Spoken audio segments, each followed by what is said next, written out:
It's been a long day without you, my friend, and I'll tell you all about it when I see you again. We've come a long way from where we began.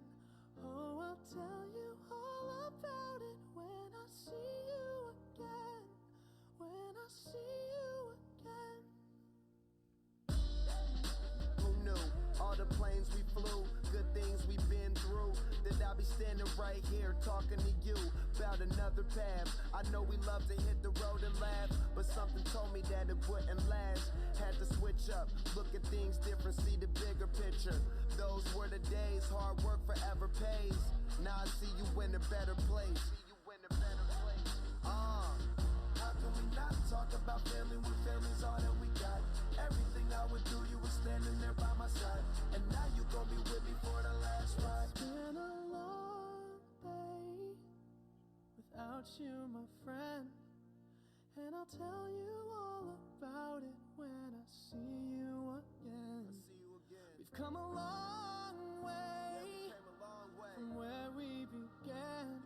Oh, I'll tell you all about it when I see you again.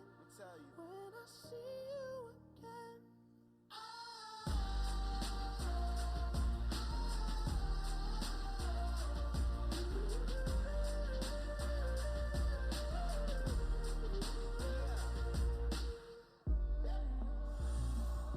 First you both go out your way and the vibe is feeling stronger. What's small turn to a friendship turn to a bond, and that bond will never be broken. The love will never get lost.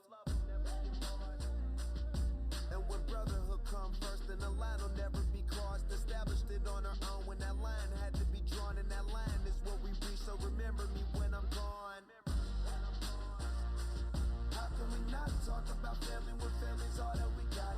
Everything I went through, you were standing there by my side, and now you gon' be with me for the last ride. Let the light guide your way. Yeah. Hold every memory as you go, and every road you take will always lead you home. Oh,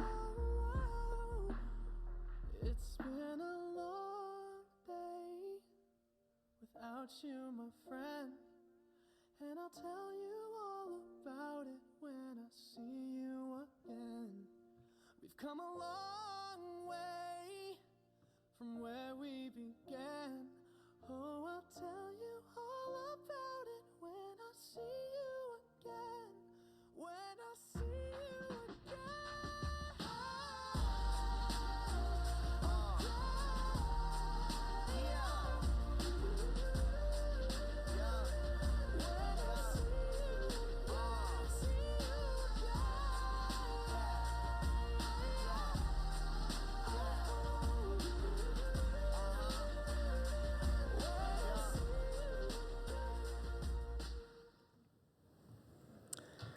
Good evening, everybody. I'm too close to that. My name is Becky Stewart, and I want to thank everybody for being here, whether you're at home online seeing this, and especially those of you in person tonight. We really appreciate it. You'll hear more from me here in a little bit, but I do want to kind of explain the faces you've seen scrolling through while you're sitting here waiting. All of those kids in this slideshow have three things in common. Number one, they're all teenagers, and sadly you saw one as young as 13 in there. Number two, they're all dead. And number three, they all died from fentanyl poisoning. And the really sad part about all that is we could sit here for months on end and never see a repeated face up there from all the deaths that are happening because of this. And so we have a very, very heavy topic to discuss this evening, but one that's so important to learn more about so you can share and educate and really have good, open, honest conversations with friends, family members, teens, because you could be saving lives. Correction, you will be saving lives. So I would like to introduce our moderator for tonight, Arzo Dost, who has just been a godsend to me and our family since tragedy hit us. And again, I'll tell you more about that here in a little bit. But Arzo has been reporting on fentanyl for a good 4 years now, and she's still hanging in there, and she's so knowledgeable and is really passionate about getting the word out there. So I'm going to turn it over to Arzo and let her introduce our panel members and just go from there. Thank you. Thank you, Becky. Hello, everyone. Thank you so much for being here tonight and being part of this really important conversation. I got to thank Becky. Because of her, we are all here. And I see Dwayne in the audience, Cameron's father, hello. Tonight, Cameron's memory lives on. And it's thanks to you guys and the change that you're pushing for and trying to make in our communities. I'm personally impacted because I have 3 small children, and this topic tonight worries me. I thought, my kids are young, I still got a long time, I don't have to worry about this, but boy, am I wrong. As Becky mentioned, I'm with KXAN News, and this is something that we have dedicated a lot of time and resources to. We really we've been covering it for years, but really focusing on the topic of fentanyl in 2018, when honestly we started meeting more families like Becky's, like yours, like mine, and we started seeing the impact in our communities. This wasn't just something impacting one group of people or another. This is now impacting communities across our cities, neighborhoods, our neighbors, our family members, sons, daughters, friends. You may have heard about fentanyl. Becky has been going to schools talking about it, and she's often surprised, as I am, about the groups of people that have heard about fentanyl and then the many people that still really don't know what it is. You hear about it being deadly. You hear about it being seized at the border. But what is it, and what are the dangers of it?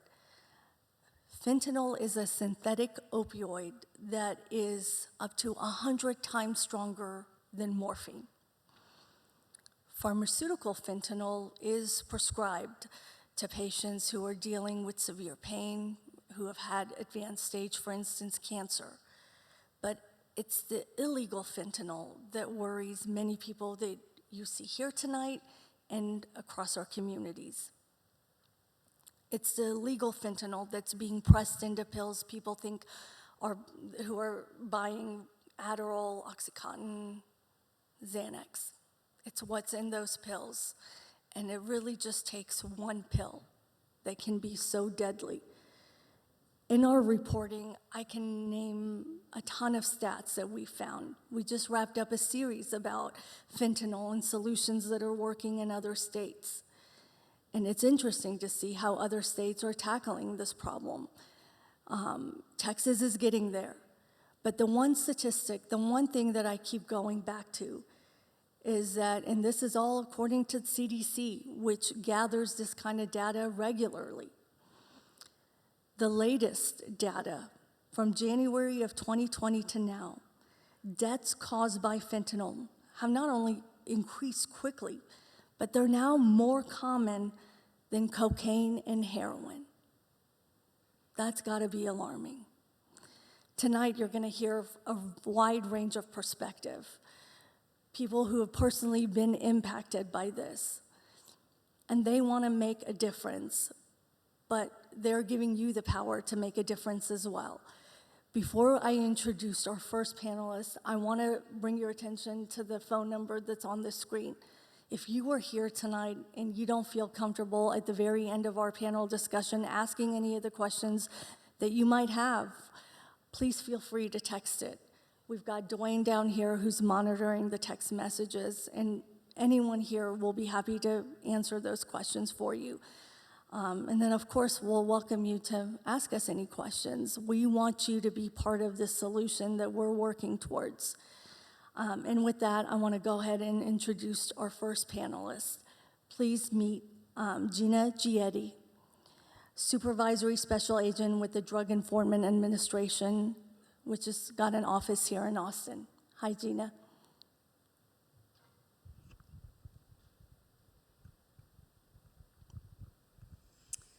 Hello, so I am the supervisory agent here in the Austin office for Drug Enforcement Administration. And what I'd like to tell you today is a little bit about the national picture. We are located across the country, and this story here in our area is one of the same across the entire country. So it is not isolated to just our area. So much so that our administrator of the Drug Enforcement Administration in DC went ahead and launched a campaign called One Pill Can Kill. Now, for us, normally, we are doing the higher level investigations and the large distributors, but it has impacted this country so intensely that my group specifically is also investigating the distributors that are causing these overdose deaths. And so I encourage you first and foremost to go on the DEA's website, and you can get any information on that's going to be presented here tonight, as well as more information on fentanyl if you don't get it tonight. And there's lots of stories on there across the country. Some you're going to hear tonight. We are not isolated. This is not an isolated incident. It is common across the entire country. Next slide. You were waiting for your slide? Yes, sorry, next slide. So if you can see there, those are just some common things that we're hearing in the news breaks and the things that are being put out, the warnings. We've actually issued several public warnings because we think this stuff is so dangerous, and it has proved to be entirely dangerous. And I've been an agent now for about 27 years. And when I started, you could put a drug in front of me and I could tell you that's cocaine, that's heroin, that's Oxycontin. Those days are gone. Because what's happening right now is they're making those things look like legitimate products.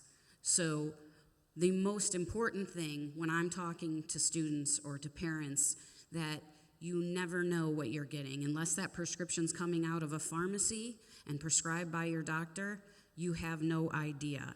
And there's a big fallacy going around on how to avoid having the overdose reaction. We had a takedown just a couple weeks ago, and I had the opportunity to speak with an addict who was involved in the investigation. Him and his girlfriend were taking in hordes of 50 to 100 fentanyl-laced Oxycontin pills per day. And so you might ask, why are they alive, and why is someone who took it one time no longer with us? And that's the predicament. That is the chance that people are taking when they ingest one of these pills. And they're coming out with fallacies. Well, there's a hot spot.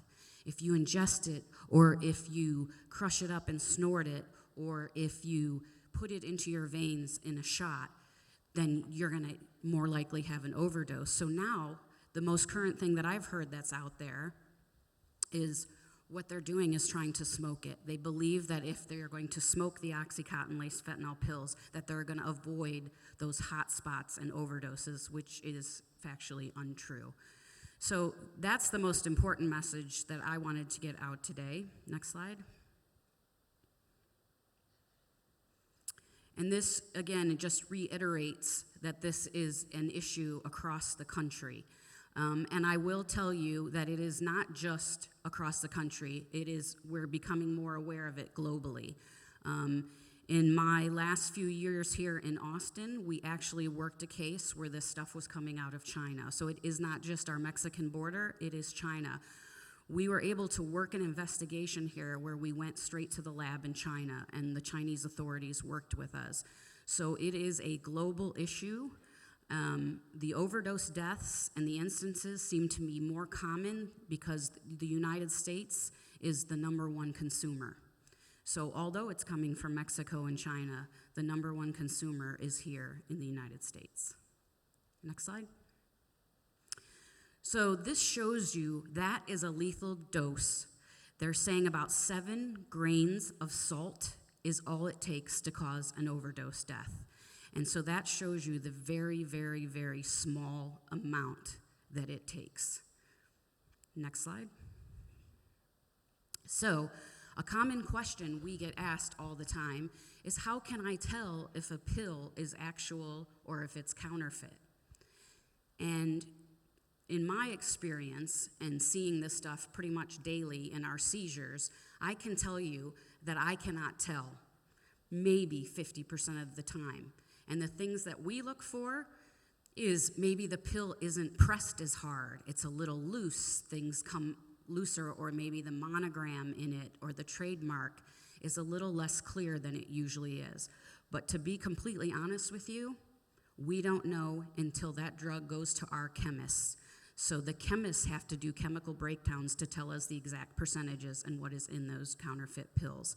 So 9 out of 10 times, I'm not sure of what is in the drug either, or if it's illegal or not, until it goes to those chemists. So if we can't tell, and I've been doing this for 26 years, you sure can't tell on the street. Next slide.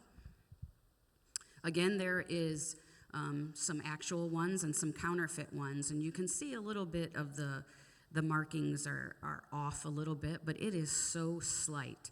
And what we're seeing trend-wise, you might think, okay, well, I'm going to stay away from OxyContin because it seems to be that the OxyContin is the one that's laced with fentanyl. Well, I can tell you a couple years ago, it was all Adderall. And maybe 6 months ago, it was all the Xanax-looking stuff. So they're constantly changing it. Even a year ago, it was the Vicodin. We were going after the counterfeit Vicodin. So they are an ever-changing marketing type of system out there, because they want to avoid law enforcement, and they want you to make you think it's a little bit safer, which it's not at all. So just because it's not OxyContin, that's the other message. It could still be laced with fentanyl. Next slide. So this again shows you a counterfeit Xanax. So you can see, and people get confused too with the color. Well, if I have a yellow one and this one's gray, then this one may be counterfeit, or this one may not be.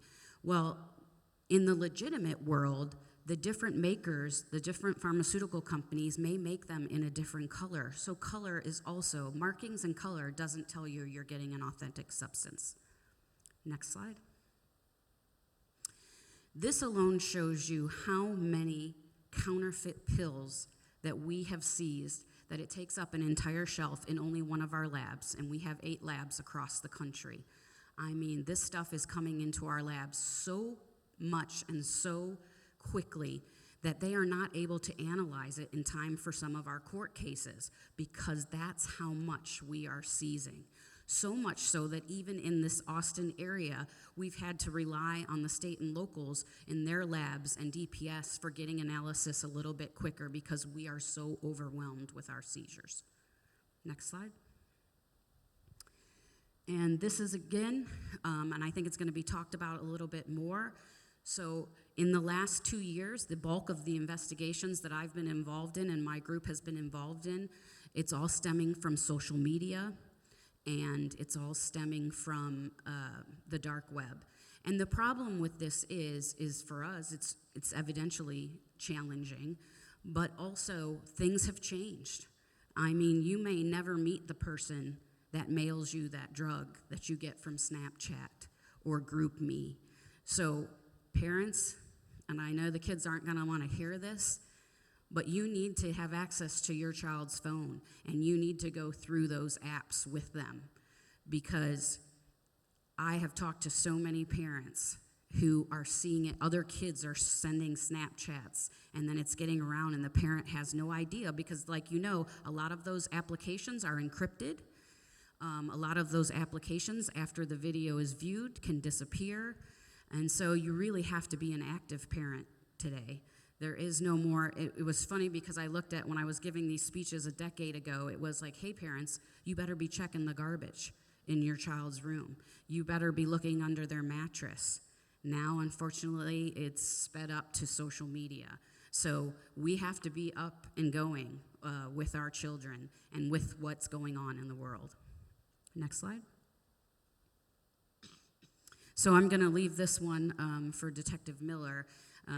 just to educate you on maybe some of the lingo that happens with emojis and all that thing. So you might see emojis and things like that on your child's phone or Snapchat or something, and these are only a few that we know about. Next.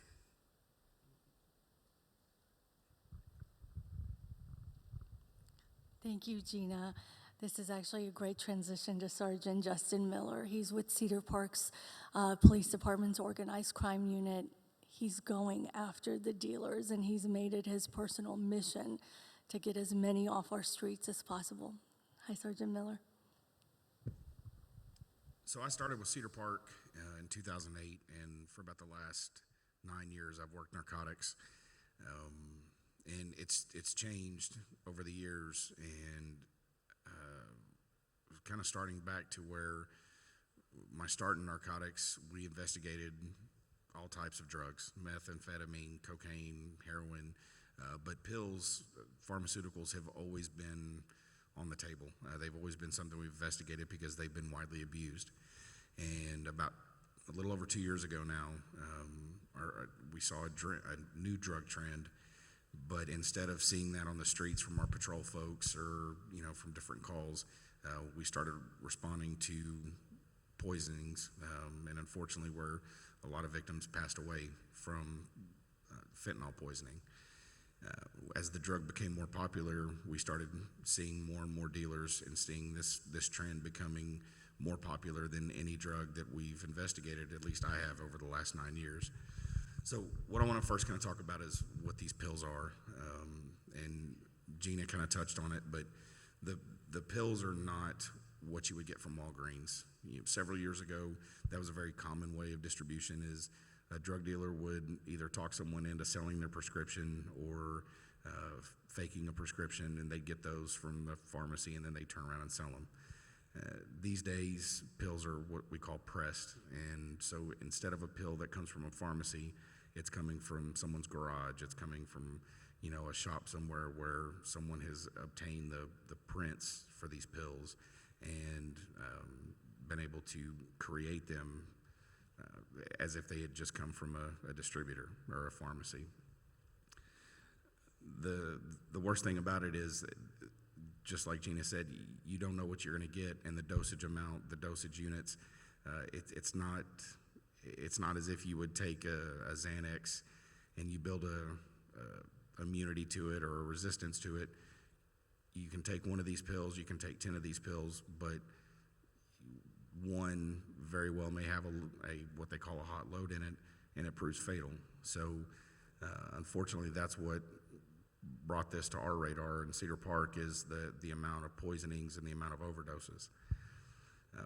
We started seeing the trend of these. They were referenced as perks or Percocets. They weren't. Labeled as or manufactured as oxycodones. But if you ever see, a term of perk or Roxy or Oxy or Blue, that's generally how these pills are marketed. Especially these days, as it's becoming more and more popular, coverage through the media.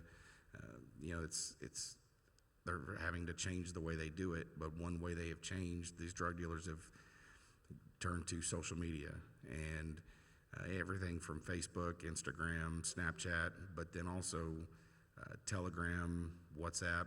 You can create actual pages to where you can have followers to a page, and it's almost like for lack of a better term, a garage sale. You can post whatever you have for sale on there, and once you post that, it instantly goes to however many users you have, and all they have to do is respond to it, set up a time, set up a location, and they can buy 1 pill, 20 pills, and they just continue to go on. And the draw to sell these pills has become even more popular than anything we've seen, because the pills are very easy to conceal. You can buy these pills for a couple bucks and turn around and sell them for $10 or $15. And we've seen people in the local area that are buying 1,000 pills, and they'll turn around and sell them 100 a day, and they'll make thousands of dollars. So of course there's a draw for these drug dealers. When we're able to monitor, we're able to intercept that, and we can see the thousands of pills being marketed. Those are, if we can find it as police officers, that have to kind of work our way into it. In today's community, through social media, it's very easy to find somebody that can sell them, so that's definitely a concern. If you see these applications here, these are one of the most popular ones we've seen. Snapchat, WhatsApp, Telegram, Twitter, everything can, you have direct messages through there that you can erase or that are, it's designed to erase after you communicate them. But probably the most serious part of this is the fact that not just the poisonings, but the overdose, the fatal poisonings that we've seen. And again, we've had folks that take them to treat addiction, and we've had victims that take them for a party drug, and you never really know what you're going to get out of them. And a lot of the victims that we've encountered didn't think that it was going to be anything different than the Xanax that they've taken before or any other pills. So what our group has done is it's kind of a twofold part, not just investigating the distributors, but also when we have a victim that's been poisoned by these pills, we actually try to track down and work a case for the distributors that actually have caused the poisonings or caused the overdoses. And that has turned into about 90% of what we do. We've just recently, in January, we indicted 13 people on federal charges it was a group identified that were distributing hundreds of thousands of these pills. And fortunately, through the legislature, which Representative Johnson will talk about later, there have been stiffer penalties. There have been some higher levels of accountability that hopefully these drug dealers are going to start realizing and start understanding that this is more serious of an offense than even heroin these days. Fortunately, we can look at somebody who wants to sell these, and before where you could say you're looking at a minimum sentence of 2 years, well, now you're looking at a minimum sentence of 20 years. So we continue to investigate these, we continue to monitor it, and our goal has been to catch these distributors and hold them accountable and try to get these pills off of the street. If you can go to the next slide real quick. I've got a picture of, so the large group of pills on the right, those are actual pills that we've seized recently, compared to the pills on the left are from the pills from the actual manufacturer. And just like she said, we can't even tell the difference. So it's almost impossible to believe that a person that buys these pills would be able to go and pick them up and say, oh, this is fake, I'm not going to take it, because they look just like you would get from Walgreens, from Rite Aid or anywhere else.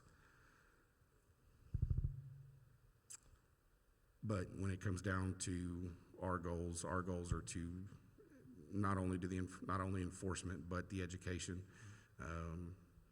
It literally is, when they say one pill can kill, that is the absolute truth, and we've seen it too many times. In fact, our second case, there were 2 individuals that took a pill, shared it, one of them passed away. So it is serious in the point that one pill can kill you. Thank you, Sergeant Miller. How we connected at KXAN with Sergeant Miller was through our next panelists, Becky and Dwayne Stewart. Becky's familiar to you guys in this community because of Cameron. So, Becky, I'll let you take it over. Thank you, Arzo. Personally, I want to thank you two to my right for what you're doing in taking this crisis head on. It's very much appreciated. So yeah, the pictures you guys see up here in the center are all of my son Cameron. March 20th of 2021, almost a year ago, Cameron was found dead in his apartment in Leander. And an autopsy was performed and toxicology came back, and his sole cause of death was fentanyl poisoning. And it is a poisoning because overdose is used way too much. Cameron didn't overdose. Overdose means you took too much of a substance that you knew you were taking. You ingested too much, not always intentionally, sometimes intentionally, but Cameron had no idea. He made an extremely poor choice to buy a pill off of Snapchat. And that one pill that he took ended his life. And I'm looking in this audience right now, and I know online there are so many people who loved Cameron, but there are so many people that knew him personally. Cameron's dad and stepmom are in this audience, and if we had more room up here, they'd all be up here, but so many people loved and cared for him. This building is where my kids went to school. Cameron went to school, kindergarten through 11th grade here. We went to church here. Cameron and I sat right over there on Sundays at church. Did Cameron struggle with substances? Yes. But Cameron was on the right path to turning his life around and getting clean and staying clean, and he was trying so hard, a 19-year-old kid with all the pressures that he had, that all kids have these days, that he caved, he gave in, and he made that extremely poor choice that ended his life. And our lives will never be the same. But I want to make it very clear, this is not just an addiction or a substance abuse issue. There are so many parents I have met across the nation that have lost their kids who never had taken a substance in their life. They were at a party, took a pill, and that was it. They were gone. I know parents who have lost 2 sons in one event. They both took pills, and their lives are forever changed. Their families' lives are forever changed. So after Cameron died, I'm not one who can just sit and let my kid's death be nothing more than a statistic.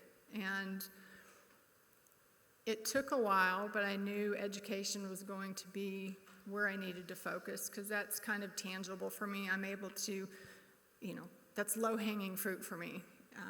I can't go out and run the streets trying to find these guys that are selling pills. I'll leave that up to these guys. But so a few months after he died, I connected with an organization out of California called Song for Charlie, Charlie is also someone who died from fentanyl poisoning, and his parents started the organization. And they had a webinar that was how to get fake pill education into schools.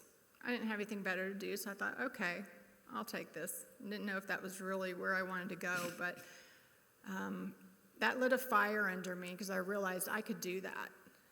I can be bold and start approaching these schools, and it's exactly what I did. I started reaching out to schools and telling my story and our family's story, and at that point in time, we did get some that were willing to let us come in and talk. So Cameron's dad and I give presentations to students. Today, we presented here in this very building to middle schoolers and high schoolers who heard the story of Cameron, what happened to him, the dangers of fentanyl, and they heard the same message over and over and over again about how just that one pill could end their lives.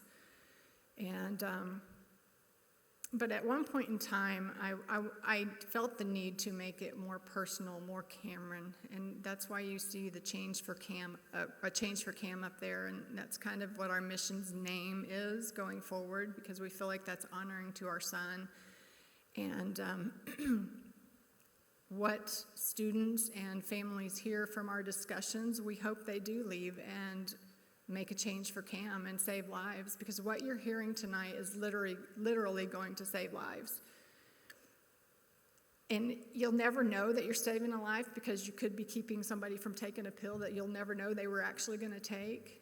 But to have those conversations with others, and especially with your teenagers' parents, and to keep having those conversations. It's not a one-and-done conversation. It's a continued conversation to where those kids, whether it's your friends of your children that are at your house and they feel comfortable talking, always be open to having those conversations with them. And as Gina said, look at their phones. Kids are good at hiding stuff, and apps are good at hiding stuff. And it's good to seek out. I mean, I'm sure Sergeant Miller would welcome a phone call on, hey, what are the latest apps out there? How do I see what's on my kid's phone?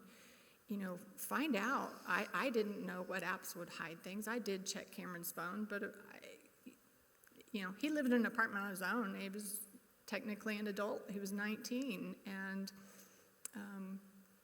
he knew dangers. I think he just thought he was invincible. And I just hope and pray that leaving tonight, that people feel like they're equipped with some knowledge and just willpower to go and have these discussions. So thank you. Thank you, Becky. Our next group of panelists help children and have been saving lives. I want to introduce Melissa Campbell and Dr. Mark Janes. They're with Bluebonnet Trails Community Services, mental health service providers. Hi, guys. Hi, I'm Melissa Campbell, and I'm with Bluebonnet Trails. I'm a substance use counselor, and so I work with a lot of adolescents and adults, too. And what we do is we do screenings to see if people might have a substance use disorder. If they do, we bring them into treatment. And so, a lot of what we're seeing in the screenings is the blue oxys that they've been showing pictures of. Most of the people that we have had report that they've used fentanyl are the blue oxy 30s. But we've also seen it in Xanax as well. But one of the things that, I polled our counselors trying to get a feel for what each area that we service, are doing and what's out there. And they said that out in the Marble Falls area, a couple of kids used a vape pen, a THC vape pen, and ended up in the hospital. And so they're not sure if it was a fentanyl overdose or not. They're still with us. They did not pass away, fortunately, but that's something that is new that I hadn't heard about yet. So that's what's been going on. Now, we don't really have an accurate count of the adolescents that are using fentanyl, simply because it's not being tested for. There is not a test that's approved in the state of Texas to test fentanyl. And so, I also work with our medication-assisted treatment program for opioid use disorder, and it's an adult program, but we have younger adults that come in like 18, 19, 20 years old. And so what we do in the medication-assisted treatment program is we have them test their own to just see if they test positive for fentanyl. Since it's not approved for us to do medically, we have them test it. And I would say more than 50% test positive for fentanyl. And anybody that's taking a pill from the street has tested positive for it. So, I think that it's important that we change the laws to get the fentanyl test approved in the state of Texas. I think that's going to be very, very important going forward. And also Narcan. I have a box of Narcan right here. Every parent that has a child at risk should have Narcan in their house, just like a fire extinguisher. Because, and I have cases of it I brought with me. If anybody wants some after this is over, I'd be happy to pass out Narcan. I've got plenty in my car too. So I think that, it's having an open, honest dialogue with your kids is the most important thing. I know a lot of kids are afraid to tell their parents about stuff, But if you could encourage that to not be afraid to talk to them, and I think Dr. James is going to talk a little bit more about that. So I'll let him go ahead and take over from here. I'm Mark James, and I'm the Chief Medical Officer and a child psychiatrist with Bluebonnet Trails Community Services. And I do want to talk about communication and also talk about some of the mental health aspects that go along with substance use. And I know the kids that I see very commonly have co-occurring conditions where they have a mental health issue along with substance use. And sometimes that it's like a self-treatment of their mental health and emotions and how they're feeling. And so I don't know if we have slides up for this, but you know, there's a lot of different people that are a lot of different reasons that people use. And sometimes it's around boredom, it can be stress, it can be curiosity. But like I mentioned, oftentimes it is associated with a mental health problem. And so how do you identify that? How do you know if a child is experiencing a mental health problem? And there are definitely some signs. And the most common psychiatric conditions that we encounter with teenagers and kids are mood disorders like depression.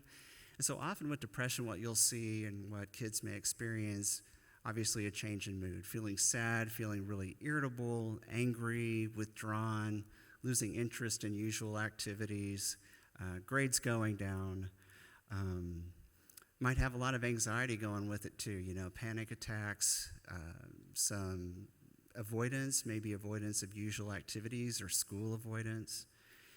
And we do know, like with the whole COVID situation we've had and some of the isolation that our kids have experienced, we think there's been a pretty significant increase in the risk for psychiatric problems.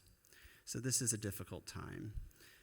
We also know there are other risk factors for substance use, things like lack of social attachments, genetic-related issues. Also, just having availability, having a friend, having friends or family members that do make substances available is certainly a risk, as well as like adverse childhood events like trauma, bullying, situations like that. So in terms of like signs of use, the things that we often look for are abrupt changes in behavior, declining grades, isolation, strong emotions, maybe changing friends, getting rid of old friends and hanging out with new ones, breaking rules, being really argumentative, disengaged, and then physical changes too that can go along with it, like fatigue, health complaints, maybe losing weight, things like that. So some of those, you know, that sounds very similar to what we might see with mental health problems, and that's true. Sometimes it's like, is this a mental health issue or a substance use issue or both? And of course, as always, would suggest having a child evaluated if those things are of concern. Many times, it's both. On the next slide, I want to talk a little bit about enhancing protective factors, because that's really what we're after, is to try to prevent this from happening. And we know that if we can prevent the first use, that gives us a chance of preventing ongoing misuse and then having it become like a substance use disorder problem. And so one of the main things here is communication. I think you've kind of heard that from all of us so far, that communication, having that open line. So it gives you an opportunity to have conversations around the facts and education, talking about drugs, but also allowing questions and listening. Even if you're hearing things that you disagree with or you feel like are not really factual, still being able to be there to listen and have a rational conversation and talk about these things. And another part too is also role modeling. What can we do to show our kids how to manage stress? And what kind of healthy habits and behaviors can we do that show them that, hey, you know, we can handle stress and we can handle it in ways that are healthy, and you know that might be with certain exercise routines, other healthy habits, activities, things along that line. having a strong relationship, kids having a strong relationship with a parent, caregiver, or an adult role model is very important, of course, as well as social engagement. Also learning drug refusal skills, being ready, because it will happen. There will be encounters. So how prepared is the child for dealing with that? Do they have kind of a script in mind ahead of time? Hey, what am I going to say to get out of here if the pressure's on? And having that conversation with them, just asking. So you're in a tough situation like this. What can you do? What can we do? What can we do to support you to be able to get away from that situation and from that temptation? The other thing too is like getting involved in the social life of the kid, and also, and we've talked a little bit about social media, really getting into that and monitoring that closely. And of course, always thinking about getting help if there are concerns about or suspicions of substance use or mental health problems. We want to get on that really quickly. So if those things are identified, the quicker we can intervene, the better. And on the next slide, I wanted to talk some about communication tips. So talked about a few already, but again, that strong bond, it really comes down to that. Also, how you talk to a younger child versus a teenager will be much different. With a young child, it's going to be much more black and white, kinds of stuff. With a teenager, you're likely to get debate. So, that's okay. Opening that dialogue up and then being able to work it through, think about how we're going to actually get the facts and how we're going to, talk about this, but establishing that communication line and not having that closed down is so important. So again, just open conversations with listening, just very important in what in how we handle this. Also explaining the dangers, the educational aspects. So like the information you're hearing tonight, all those facts that you can present and talk with kids about, and to help them understand what the scope of the problem. Many times people just don't know.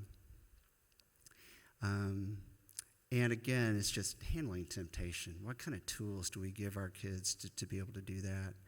And then also talking about suspicions, like if you suspect that a child is having substance use problems or mental health issues that you're observing, some of the signs we've talked about, to be able to just go to them and talk about it and try to figure out what's going on so that the appropriate interventions can be made. So really it comes down to communication, education, and observation. The communication, keeping that open line, part of that's education, and then an observation, just looking for things that seem different that might point to a mental health issue or to substance use or both. Thank you. This is a good time to also remind you that we are going to be taking some questions. If you don't feel comfortable asking a question tonight, please text us. We're monitoring the text messages. Ask us anything, and our panelists will answer. Oftentimes we look at our laws to just figure out, okay, how are we impacting change? What's happening? What could the state be doing more to combat this crisis? Well, someone tonight that is making a difference on that front is our State Representative Ann Johnson. She drove in from the Houston area to be part of our panel tonight, and she was instrumental in a bill which passed last session and focuses on stiffer penalties when it comes to making and distributing fentanyl in Texas. Hi, Representative Johnson. Thank you so much, and it is an honor to be with you all. Glad to be here from Houston to join you in Austin to talk about an important change that your Texas legislature made, and that is to set aside and recognize that the dealing of fentanyl is something that we are going to bump up, meaning there is an old saying in the criminal justice system about what's the cost or what's the price of doing business. And so Texas has told those that are dealing, those that are selling fentanyl illegally, that you're going to spend more time in prison than somebody who is selling something else. I think that's an important signal, but the reason that we send that signal as a legislature is because we're really trying to speak to the people that might be hurt. I have to say, sitting here and watching the scroll of faces that went by, I can only imagine the pain that those families feel from the loss. And I can only imagine the conversations that those families probably had with those kids before to say, please don't do drugs. And I can only imagine all the times and the thoughts that everybody thought, it won't happen to me.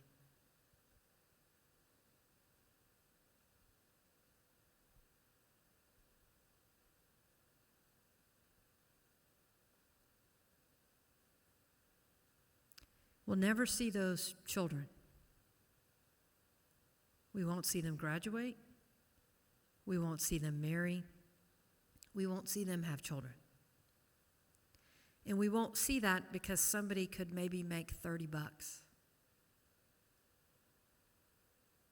They could make a small bit of cash off of selling something illegally manufactured because right now it's popular.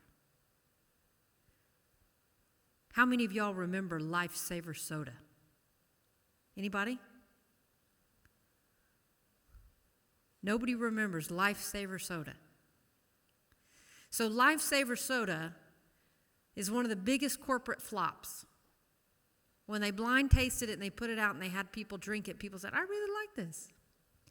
And then when they put those goofy bottles in the containers at the 7-Elevens and it looked like a goofy thing of Lifesaver soda and they were purple and yellow, these gross looking colors, guess what happened?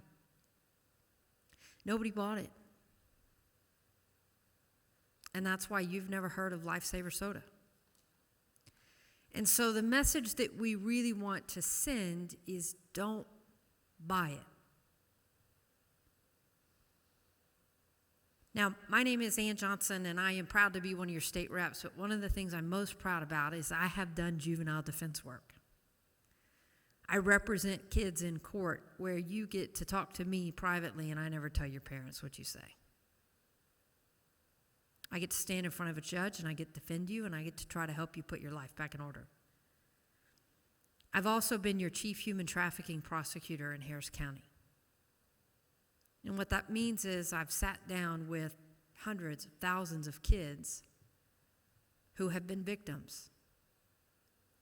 And I'll tell you the common theme is they look for the moment where you have a weakness or a vulnerability. They look for that moment and they try to get you either hooked with them or to offer you a drug. And these are people that are part of organized crime. I promise you, the people that are asking you to buy something from them and ingest it, they don't care about you. You are simply somebody that will hand over cash. Nobody will ever ask you to do something that would hurt you out of love. So when you talk about new friends, they're not new friends. Your new friends will not want you to separate from your family. New friends won't want you to separate from your old friends that you've had. New friends that are asking you to do something different in your life that may hurt you are not friends. And so I would also say this to parents. I promise you, you don't want your kid in jail. You don't want them arrested. It doesn't teach them a lesson. There's a whole other discussion that we could have about that. But I would say have a deal with your kids. And kids have a deal with your parents. And that is, let's say you're out at a party and something's not going right, that you can text them an emoji that says, just come pick me up, no questions. And just go get your kid. And for the child in that moment, just recognize when somebody asks you to do something that doesn't sound right, it's not.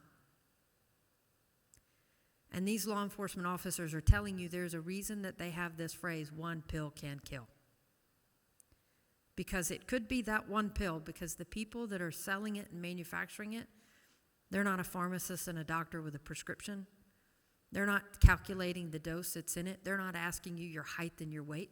They're just asking you if you got 15 to 30 bucks.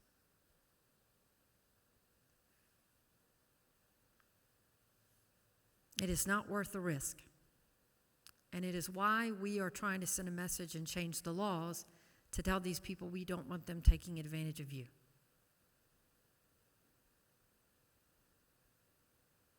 Make fentanyl lifesaver soda. If we don't buy it, it goes away. Thank you, Representative Johnson, and thanks to our panel.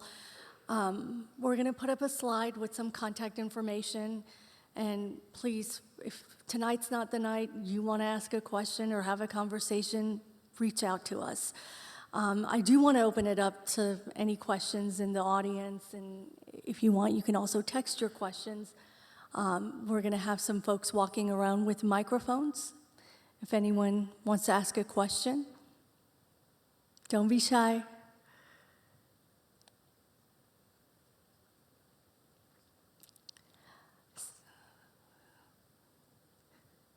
Give us 1 second.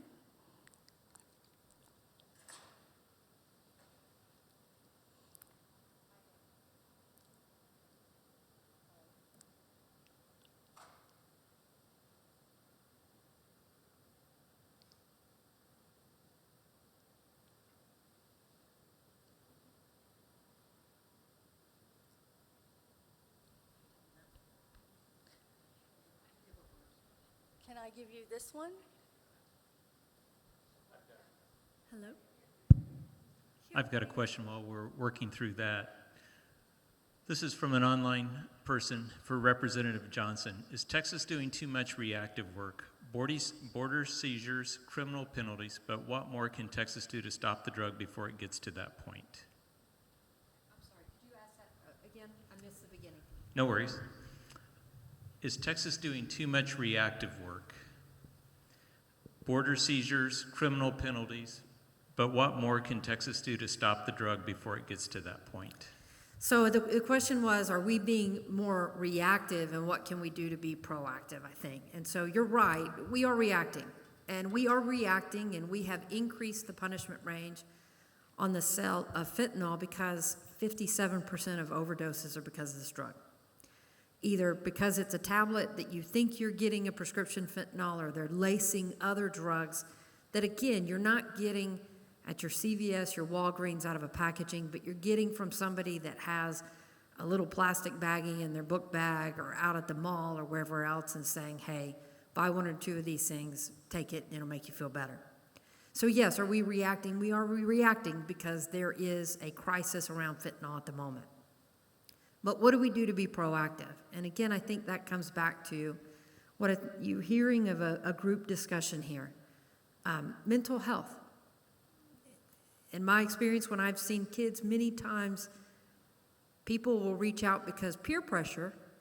People will tell you it's cool to smoke something or take something, but it's not cool to go see a counselor. And so sometimes people self-medicate. And so we need to get away from that stigma. It is a good thing to seek help. Just like if you were trying to lose weight, you'd go see a dietitian. If you're trying to learn how to lift weights and play football, you'd go see a coach. There's nothing wrong with going to reach out for the right help when you're struggling. And let me say, first of all, I don't know how you kids do it. Your experience in junior high and high school is so different from any of ours. The pressures you feel today really are. I promise you, if your parents say, I had it rougher, go, The pressures that you guys deal with social media and everything else, it really is rough. So reach out for the right kind of help. So what do we do to be proactive? I think what we do to be proactive are things like today. To talk about the thing we don't want to talk about, because it's the thing we don't talk about that can control us. And so acknowledging that it is not cool for somebody to offer you drugs. It is not cool to take them. And I think we have to change the conversation around this a little bit. And so I do think we need to be more proactive about reducing demand, because these illegal substances wouldn't be flooding our state if people weren't buying them. And so we have a part to play as well. Don't buy. Don't buy. Don't give them that $15 that can risk your life. I think you should have a working microphone now. Go ahead. Or maybe just come on up here, if you don't mind.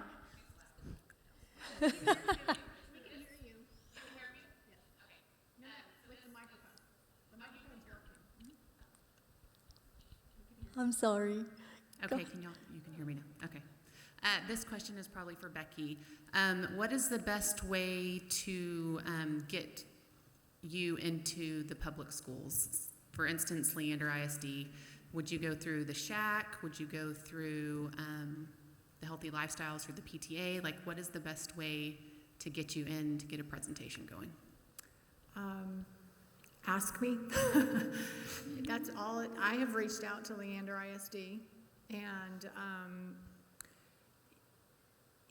we are so willing. Anybody who's willing to listen to us or open to listening to our presentation and story. So I would ask you as parents to get in touch with your representatives there at school, whether it's through the mental health portion. I've had really good luck getting in with counselors who understand the mental health piece of it and the importance of it, and they're able to push it a little bit more. So the larger school districts are difficult, because I do know and I understand there's more red tape, but how much red tape are you willing to go through when your kids are dying on a daily basis? Are you going to wait till 3 other kids die in your school before you actually have us come talk? Or it doesn't have to be us. It can be anybody. And a lot of people are equipped with this knowledge to do something about it and to have those discussions. So we are more than willing to help you with that. So just reach out to me. Thank you. I have something to add to that. As parents, you need to get a hold of your shacks, and you need to talk to your superintendents.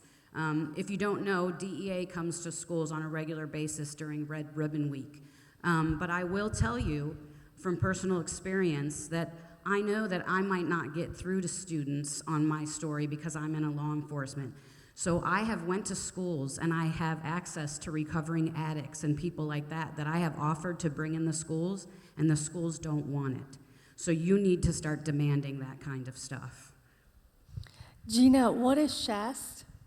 So that's the Student Health Advisory Committee that I don't know if it's by county or school district. So that's one of the ways to get in. Thank you. Any other questions? Yes, hi. This is for Sergeant Miller. I have a 9th grader at Cedar Park High School, and my question is, what is the responsibility of the administration at the school when they know there are drugs on campus? That's a great question. I mean, especially in cases where, in these situations where it's a felony, I mean, they have a duty to report it. If there's information about the sale of drugs going on, or even the possession of drugs like this, they have a duty to report it. Now, we don't have the ability to tell them how to do their jobs or how to run their district. We have a good working relationship with LISD, but when it comes down to it, it's dependent upon them to make the call or not. I can tell you they have done that in the past. Now, nothing specific to fentanyl, to my knowledge, but it is on them to make the call. There is no reporting system that we monitor that they report to. It's on them to notify us. But we just continue to try to build the best relationship we can with them, and especially with a subject matter like this, as serious as it is, it's just important to try to make them understand how important it is, regardless of the impact they think it may cause. Any other questions? I've got As you several make your here. way, yes, go ahead, Dwayne. I was just going Right. to check in with you. So one of the questions is, I currently work with adolescents in an IOP setting, intensive outpatient treatment facility, and these teens can be there for mental health issues, substance abuse, or both. How would you introduce this topic to an already vulnerable population and provide them with the most useful tools about fentanyl? None are currently familiar with what fentanyl is or the dangers.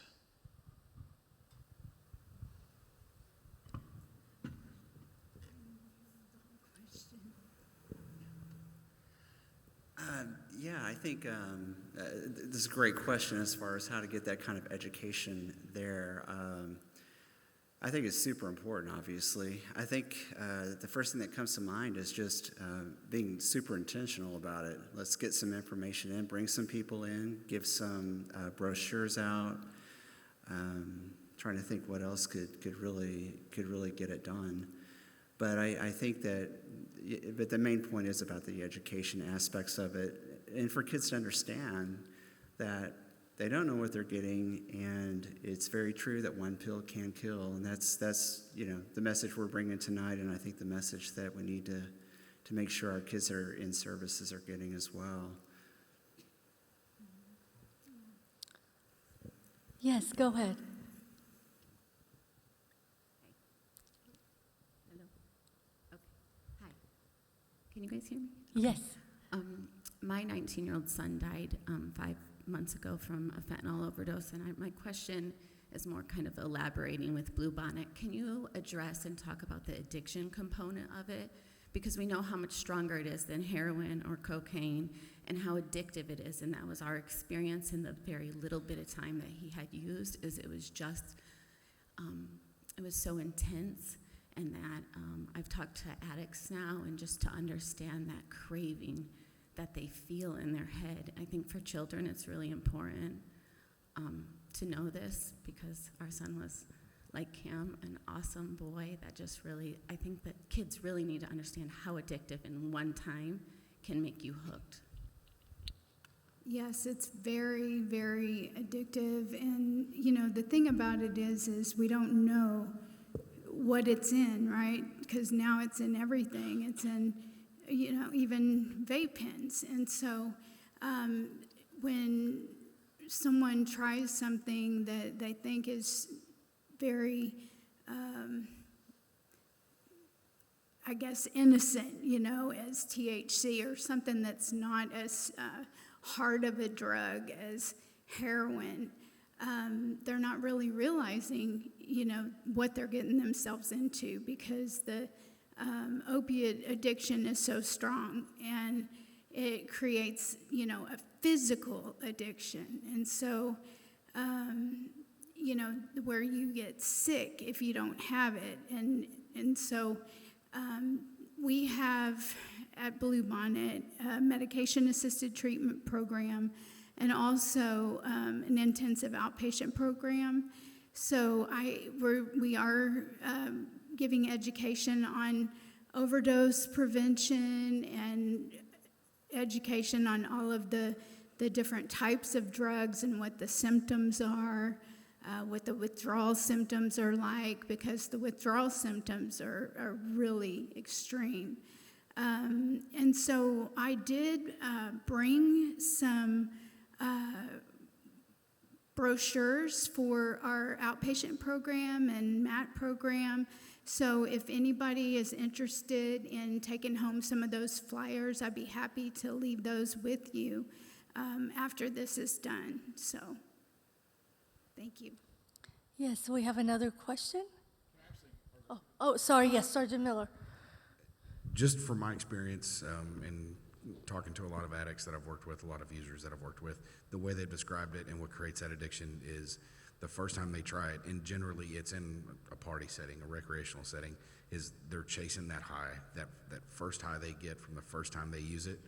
They want that feeling again, and they generally never get that feeling again, so they continue to use, and they continue to use, and they increase their usage in hopes to try to feel that feeling again, and then it just turns into an addiction. So that's the best way I can say is that's going to be the the best way to explain it is, yeah, you've tried it once, and you're going to try to continue to try it to feel it again, but it's never going to happen. And if I could go back to when we're doing these presentations at schools, that is a very good point. And who better is going to be able to tell you how addictive it is than a recovering addict? When I did bring a recovering addict with me to speak at one point, they were able to tell them, you can say the word cocaine to me, and I'm feeling that I need it. So the way an addict can actually describe it in these presentations is going to come over much, much more to make them understand that just that one time, how they started and how they got to where they are today. So that is a very good point that I think we need to watch and have keynote speakers when we come to schools. I think we had a few more questions over here in the middle. Yes. Do you have a microphone or want to?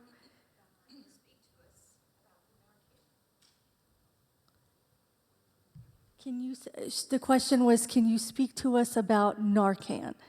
Yes. So what this is an overdose reversal drug.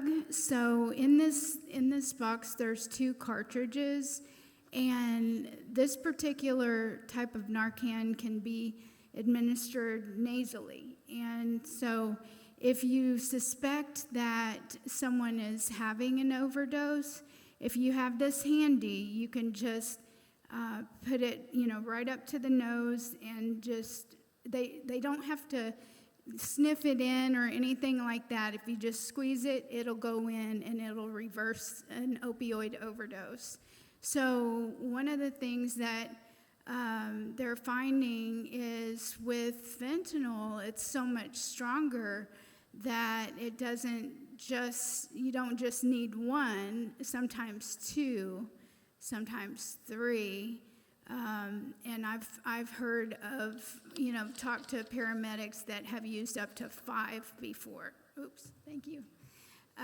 So there's 2 in this, and so it's good to have this around because you don't ever know when someone's going to have fentanyl in something. So I think, just to have this in your house or your car, to have it readily available.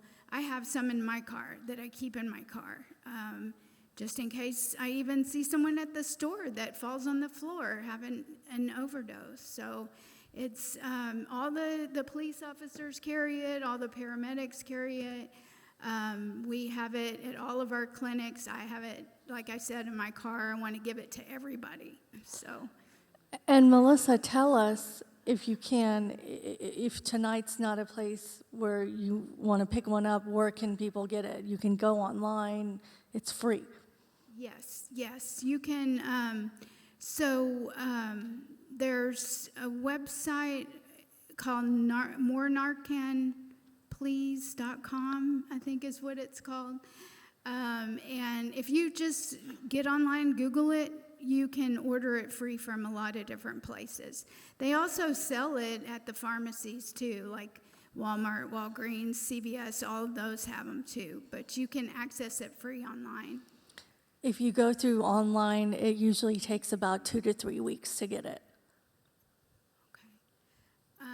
One more thing that I wanted to let you know, that if you do use it and it's not an overdose, it's not going to be harmful to the person that you're using it on. So you can use it and nothing's going to happen if it's not an overdose. So, yeah. So. A question. Is fentanyl only found in pill form, or are things like weed and cocaine, etc., laced with it too? The question was just in pill form that we've seen? Yes. We haven't run across any other substance that contains it. It's like I was talking to Becky earlier. Generally, you're not going to see anything else that just contains it. It's just going to be manufactured solely with fentanyl. So I haven't seen it. Have you, Gina? We haven't seen it being distributed. However, at our level, our undercovers and things are buying the actual fentanyl powder. So it is here in Texas and across the nation where you can buy just straight up fentanyl powder, and then you can put it into whatever you want. So we are only seeing it in the counterfeit pharmaceuticals, but we're also seeing it in powder form. I think, yes, go ahead. Oh, sorry, go ahead. I just Go ahead, wanted to Elsa. add to that. We have had people report when we're doing screenings that they've had overdoses, and all they thought that they were doing was meth, and then they overdosed and realized after that that it was fentanyl in the meth and also cocaine, as well as we've had several people that tested positive for fentanyl that all they had done was smoke marijuana. So, that's their report. Now, that may not be true, but I'm inclined to believe it. So, yeah. So that's one thing I wanted to kind of touch on. We've had that happen several times where we've had someone tell us, I just used THC, or I just smoked weed, and then their blood comes back with fentanyl, and then of course that's when, okay, well, I'll tell you the truth, yeah, I did use it. So that's also something to be mindful of. If you're generally not going to see, especially in your kids or friends, you're not going to see the same type of symptoms or the same type of reaction with fentanyl that you would with marijuana. So if their pupils are pinpoint and they're lethargic or they're passing out, that's an opiate poisoning. That's not marijuana, right? And then also, too, just to correct one thing I did say, I have seen heroin cut with fentanyl. We have seized heroin that someone used fentanyl to, I guess, enhance it. So we have seen that in the past. Becky, firstly, thank you so much for putting this together. I don't know the amount of courage you have, because it takes tremendous courage to just stand and do what you're doing. My big question is the amount of kids I saw today on the screen. It's not just LISD, it's not just Cedar Park. It is all across too many schools. So my simple question is, not every school is represented. Like I volunteer at LBJ, and I know parents are hardly involved. So what do we do to get to that? And at other governmental levels, like at county level or at city level, how involved are the other officials, especially if we look at the police are defunded or they do not have enough staffing levels.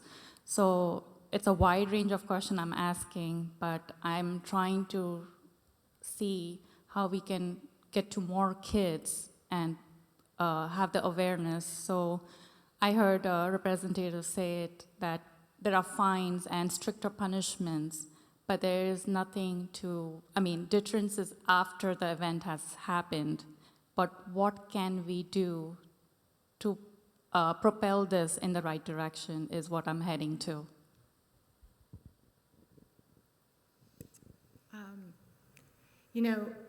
100% it takes a village.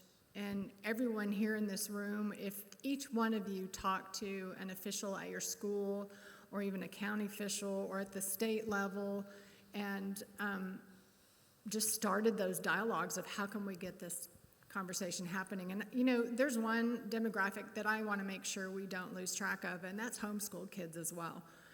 Because those homeschool kids, who's talking to them? But there are groups of homeschoolers that can get together. So if any of you guys are homeschooled or homeschool your children, get a group of homeschool kids together and have a meeting and have those discussions. But it is going to take persistence. It's not an easy thing to convince schools or to convince elected officials, or, I get people have other agendas and have bigger, things to chase after, but again, the daily rate of deaths that are happening, people need to start listening. And so the passion that people can leave here with is to have that frame of mind of what can we do? Get creative, be bold, don't be afraid of rejection.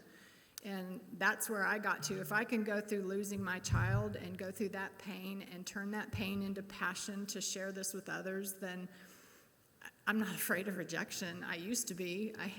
Nobody likes to be told no. But even no's don't get me stopped. It's got to keep happening, and just be open to talking to anybody and everybody and asking if they'd be willing to listen and have a group. It doesn't have to be a massive group. It can be small, and it grows from there. Does that help?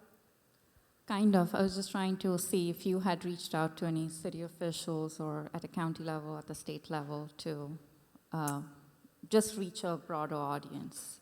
I personally have not, because my focus has been in the schools and getting education out. This event right here, these are the elected officials that I have reached out to so far, and I'm hoping it just expands from there, because they get them along and start saying the same message. Becky, I think Representative Johnson, go ahead. If I can clarify, because I know the statement was we've increased punishment. I want to be real clear that what Texas law is recognizing are two different populations.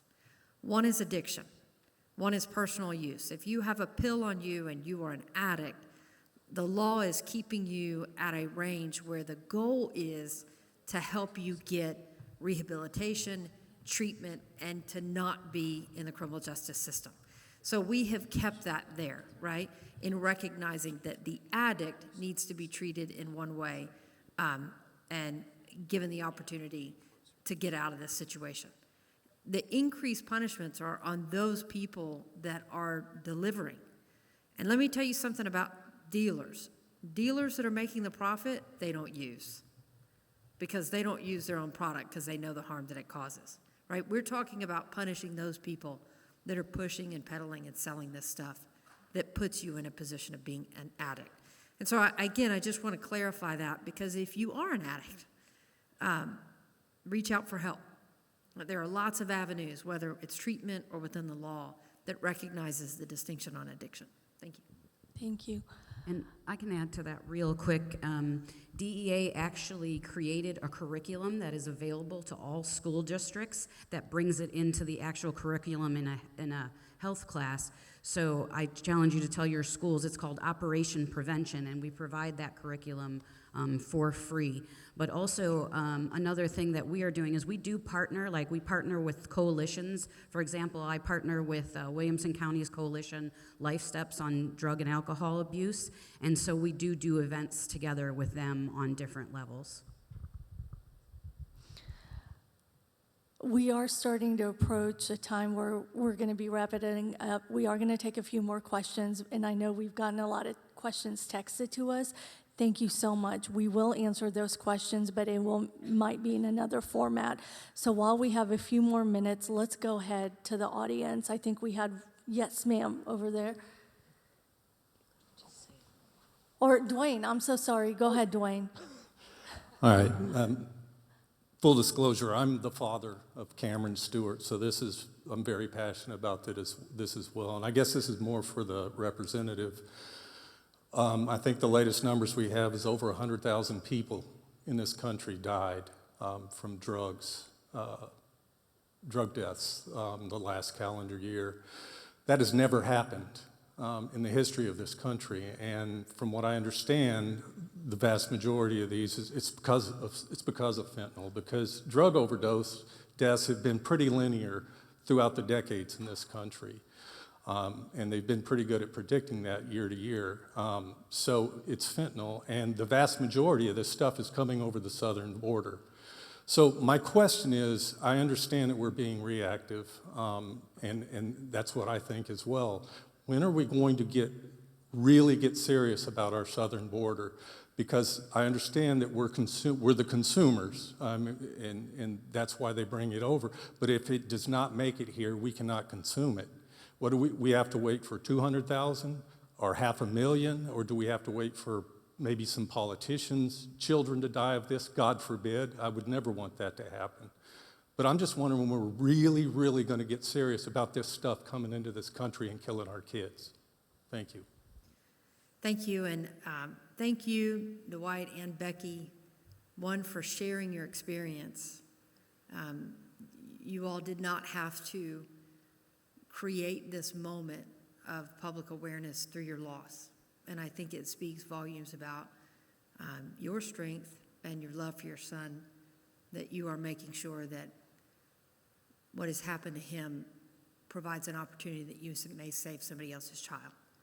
And so that is an incredibly selfless act that you've taken on it, and I cannot thank you enough for doing that. We are reacting to this crisis of fentanyl, and it is something that is so toxic, so lethal, that even if emergency medical personnel show up on a scene of an overdose, that mere presence of it can lead to their loss of life.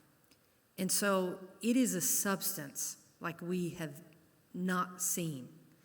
And I know for other folks that talk about older days or illegal drug use, and it was just a part of growing up,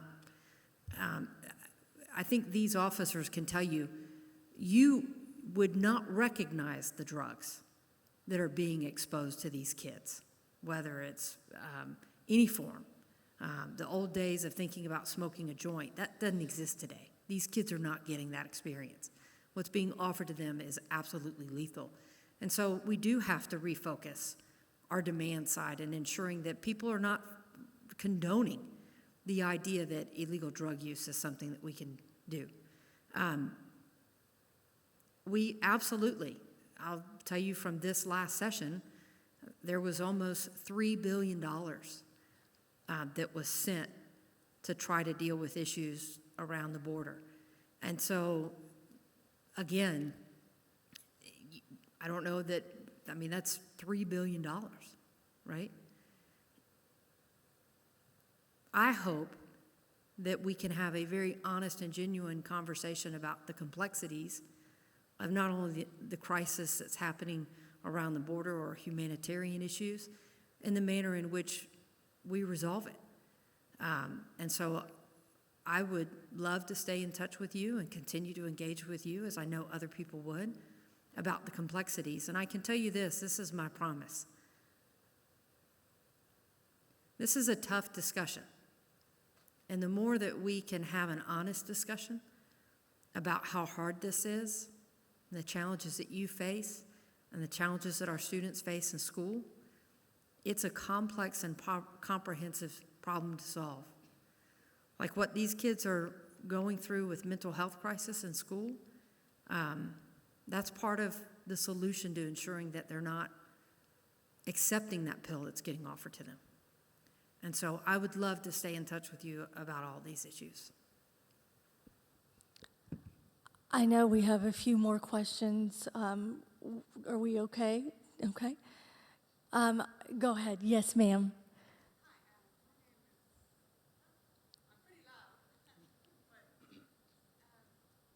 My name is Annie Hernandez, and I lost my son 3 years ago to fentanyl overdose. Right now, we are getting, it seems, a lot of money coming into the states from the opioid lawsuits. What do we have? Do we have anything in place where that money is going to be delegated to?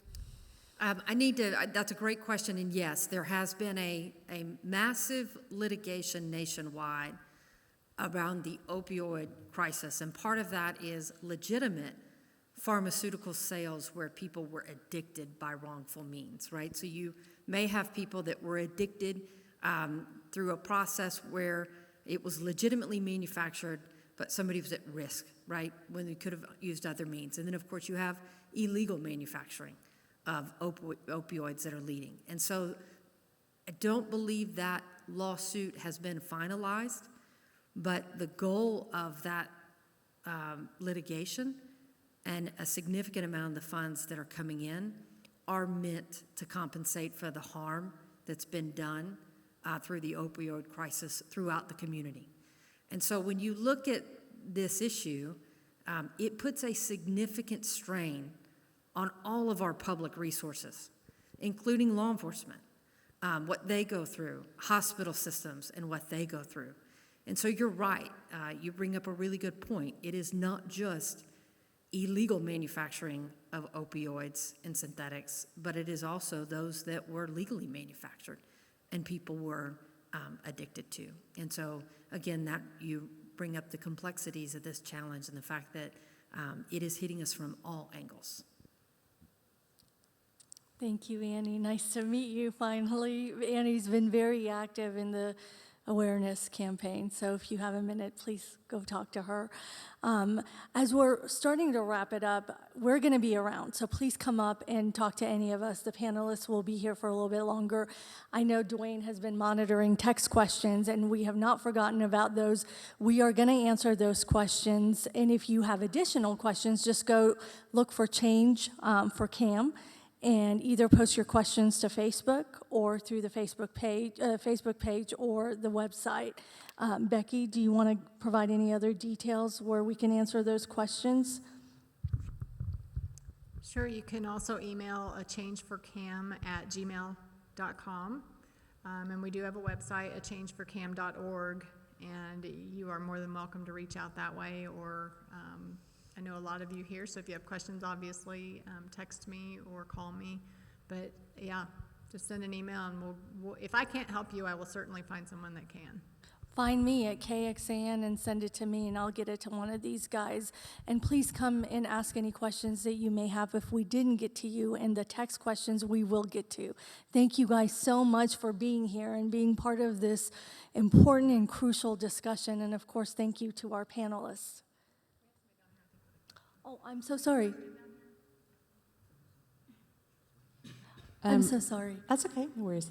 I know, unfortunately, sometimes it takes very shocking statistics to get people involved in realizing that there is an issue. And I don't think that any of you shared it unless I missed it, but what are the statistics looking like within our area and even just within Texas of the number of deaths and also maybe even the increase of actual numbers or percentages that have been seen over the last, I don't even know what, 2 years, 3 years, 5 years? As far as within the city of Cedar Park, within the last a little over 2 years now, we've experienced or we've investigated 30 overdoses or 30 poisonings, and 11 of those were fatal.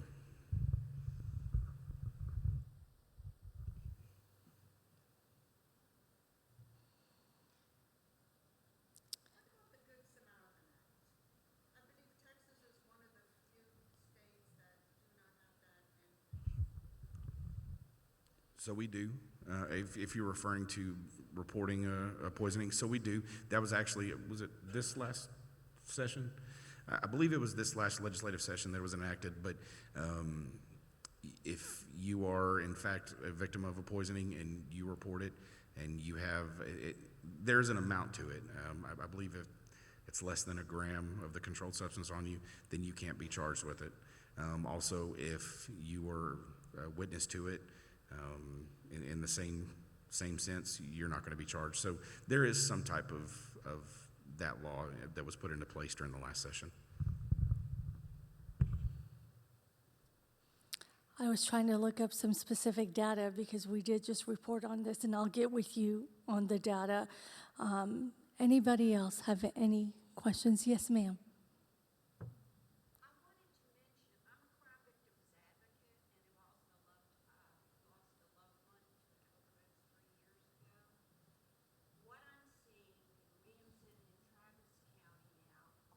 Juveniles that are committing homicides, and a lot of it has to do with drugs, and a lot of it has to do with petty deals gone bad. And what we're seeing, at least some of the families I represent from Williamson County, is that a lot of juveniles feel protected because they are juveniles, and that their consequences won't be as firm if they're not transitioned into an adult.